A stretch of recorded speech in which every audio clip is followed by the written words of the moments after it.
बिस्मिल्लाहिर्रहमानिर्रहीम, अस्सलाम वालेकुम। मैं अली अमजद चौधरी हूँ और आप मेरा फेसबुक पेज और YouTube channel Ali Amjad Chaudhary vlog देख रहे हैं। कुफ्र टूटा खुदा खुदा करके और बिल आखिर निगरान वजीर आजम का फैसला हो गया। सेनेटर अनवारुल हक काकड़ को वजीर आजम पाकिस्तान इस वक्त तैनात कर दिया गया है। सदर पाकिस्तान ने केयर टेकर प्राइम मिनिस्टर की मंजूरी इस वक्त दे दी है। मुतफिका तौर पर यह तजवीज़ किया गया था वजीर आजम शहबाज शरीफ की तरफ से और अपोजिशन लीडर राजा रियाज की तरफ से, लेकिन राजा रियाज साहब की तरफ से आया था। राजा रियाज साहब कह रहे थे कि 3 उन्होंने नाम जो हैं वो दिए हैं और 3 नामों में एक नाम जो राजा रियाज ने बड़ा अहम करके उन्होंने कहा था कि इसका ताल्लुक छोटे सूबे से होगा, यानी जो छोटा प्रोविंस है उसी के साथ इसका ताल्लुक होगा। ये राजा रियाज की तरफ से तजवीज़ किया हुआ नाम था जिसके साथ वजीर आजम शहबाज शरीफ भी मुत्तफिक हो गए। अनवारुल हक काकड़ साहब का नाम ही क्यों मुंतखब किया गया, इस हवाले से क्यों तजवीज़ किया गया, ये भी एक बड़ी दिलचस्प सूरत हाल है।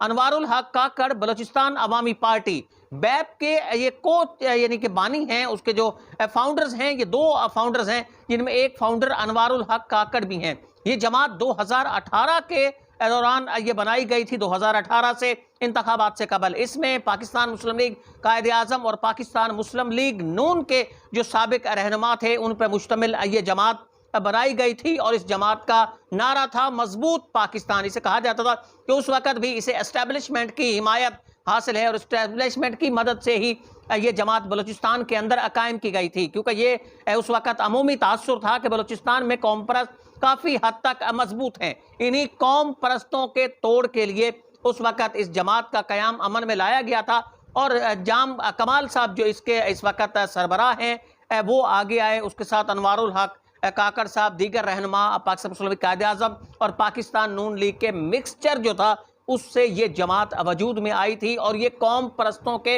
मद्दे मुकाबिल वजूद में आई थी जो बलूचिस्तान के हवाले से बात कर रहे थे, जैसे पख्तूनख्वा मिली अवामी पार्टी के महमूद खान अचकजई और दीगर जो रहनुमा उनके खिलाफ ये जमात वजूद में लाई गई थी और इस जमात ने स्ट्रॉन्गर पाकिस्तान का जो नारा है उसको इसने बड़ी तकवीत दी थी और इंतखाबात के दौरान भी ये नारा इसका बहुत ज़्यादा। अनवारुल हक काकड़ एक गैर मुल्की यूनिवर्सिटी से भी तालीम याफ्ता है, पाकिस्तान में भी उन्होंने सोशियोलॉजी में मास्टर किया, आला तालीम उन्होंने हासिल की और इब्तदा से ही उनका ताल्लुक कहा जाता है कि एस्टेब्लिशमेंट से है। पाकिस्तान आर्मी से उनका कबीला काफ़ी हद तक मुंसलिक है।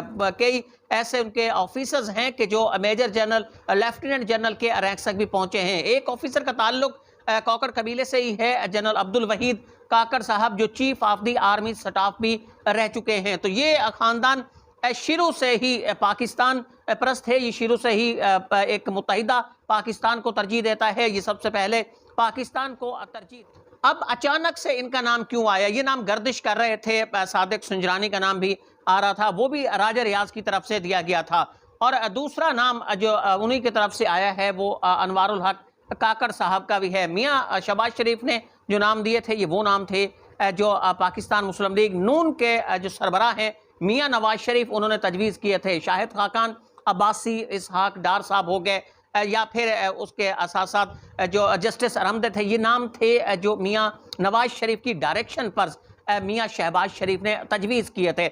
ये जो 2 नाम आ रहे थे, सादिक संजरानी का नाम कल तक चल रहा था, फिर जलील अब्बास का नाम भी दरमियान में आया। जलील अब्बास का नाम सिर्फ इस हद तक आया कि पीपल्स पार्टी को मुतमईन करने के लिए कि पीपल्स पार्टी का नाम भी दिया जा रहा है, ये सिर्फ इसलिए आया था। ये मियाँ शहबाज शरीफ की तरफ से बाकायदा तौर पर किसी भी वक्त इस नाम को तजवीज़ नहीं किया गया था। जिस दिन पार्लियामेंट का इजलास हो रहा था, कौमी असम्बली का इजलास हो रहा था और सेशिएट करने के लिए पाकिस्तान पीपल्स पार्टी को कि कहीं पाकिस्तान पीपल्स पार्टी के स्पीकर आखिरी लम्हे पर जो अपोजिशन लीडर है उसको तब्दील ना कर दें, इसी वजह से उस वक्त ये इंदिया दिया गया कि जलीलाबाद जिलानी का नाम आ रहा है। जलीलाबाद जिलानी का नाम किसी वक्त भी तजवीज़ नहीं किया गया। नाम अब तक ये चलता रहे मियाँ शहबाज शरीफ की तरफ से यही 3 नाम थे, क्योंकि मियाँ नवाज शरीफ इन 3 नामों पे बाजिद थे। लेकिन आखिरी लम्हे के अंदर कल से मियाँ शहबाज शरीफ ये कायल करने की कोशिश कर रहे थे बड़े मियाँ को कि आप इन नामों पे आ जाएं कि जो इस वक्त एस्टेब्लिशमेंट, क्योंकि वो इस हालत के अंदर नहीं है, क्योंकि जारी बात है कि इस वक्त पाकिस्तान तहरीक इंसाफ बड़ा अरूज लिए, पाकिस्तान तहरीक इंसाफ के पास एक बड़ा वोट बैंक है, तो वो एस्टेब्लिशमेंट के साथ किसी भी तरीके से बिगाड़ने के हालत के अंदर नहीं है, इस हालत के अंदर नहीं है कि एस्टेब्लिशमेंट के साथ उनके ताल्लुकात ख़राब हो जाएं। तो लाजमी तौर पर कि जहाँ से एस्टेब्लिशमेंट की तरफ से जो प्रायोरिटी दी जा रही है उन्हें भी उसे एक्सेप्ट करना पड़ेगा। और ये मियाँ शहबाज शरीफ उसे कायल करने की कोशिश कर रहे थे, लेकिन मियाँ साहब उन तीनों नामों पर बाजिद थे। फिर उसके बाद नाम आ गया सादिक सुंजरानी साहब का नाम आ गया। सादिक सुंजरानी साहब के मामले पर किसी हद तक ये मामला चल रहा था कि वो कायल था, लेकिन यहाँ पाकिस्तान पीपल्स पार्टी उनसे मुतमईन नहीं थी। पाकिस्तान पीपल्स पार्टी के जो ज़राए वो कह रहे हैं कि पाकिस्तान पीपल्स पार्टी नहीं बेहतर समझती थी सादिक सुंजरानी को, तो यहाँ भी मामला ये अटक गया। और फिर ये दूसरा नाम आ गया राजा रियाज की तरफ से। ये नाम भी राजा रियाज की तरफ से आया। मैं आपसे पहले कह रहा हूँ कि ये मियाँ शहबाज शरीफ साहब की तरफ से नहीं आया, राजा रियाज की तरफ से आया। राजा रियाज ये पहले ही कह चुके हैं, जब इससे 4-5 दिन पहले वो पहले कह चुके थे कि उनका ताल्लुक जो छोटे सूबे से होगा, उनमें एक सियासतदान भी हो सकता है, एक टेक्नोक्रेट भी हो सकता है। तो ये सारी चीज़ें जो है उन्होंने उसी वक़्त से वाज़े कर दी थी राजा रियाज ने। और राजा रियाज का दिया हुआ ही एक अहम तरीन नाम, अब सारे समझ सकते हैं कि राजा रियाज को नाम इस वक्त कहाँ से दिए।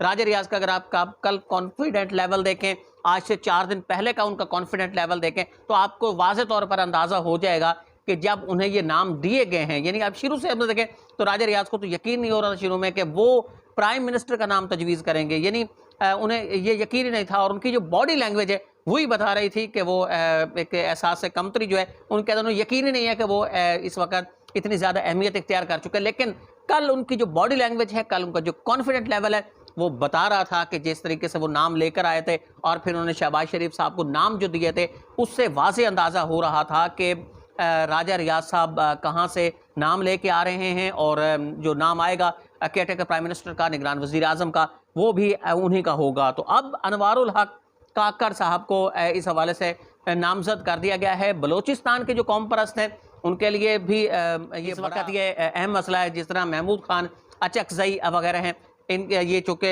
PDM के दौरान बड़ा साथ दिया था, उनके लिए भी ये एक बड़ा धचका है। महमूद खान अचकजई जैसे जो दीगर कौम परस्त हैं जो इस वक्त PDM की सफ़ों के अंदर है, ये PDM के साथ है। आपको पता होगा कि बलोचिस्तान अवामी पार्टी बैप ने हमेशा ही उसका साथ दिया है कि जहाँ से कहा जाए कि जो प्रो एस्टेब्लिशमेंट उस वक्त हो 2018 के आम इंतखाबात में देख लें तो ये पाकिस्तान तहरीक इंसाफ के साथ थे, हुकूमत बनी, जाम कमाल साहब उसके वज़ीर आला बन गए।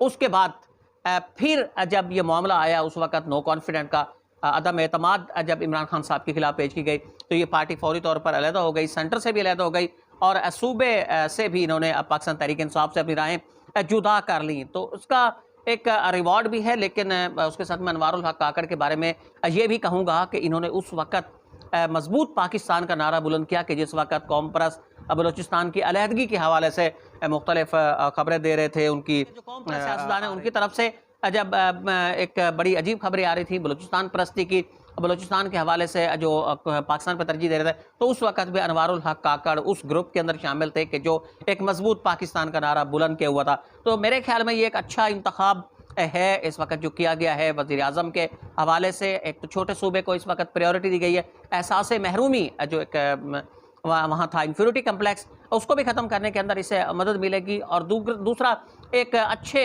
इंतखाब की तरफ भी बढ़ा जा सकता है, क्योंकि अनवारुल हक काकड़ साहब का जो कैरेक्टर माजी के दौरान जो उनका किरदार रहा है वो बहुत ही अहम रहा है। उस वक़्त कौम परस्तों के खिलाफ वो खड़े होना मैं समझता बहुत ज़्यादा मुश्किल काम था, लेकिन अनवारुल हक काकड़ साहब दीगर जो सियासतदान है बलूचिस्तान के, जो पाकिस्तान परस्त सियासतदान है, उनके साथ वहाँ पे खड़े हुए थे। तो ये एक अच्छा शगुन है और मैं समझता हूँ कि मुल्क के भी ये एक अच्छा शगुन है। इजाज़त दीजिए, अल्लाह ने।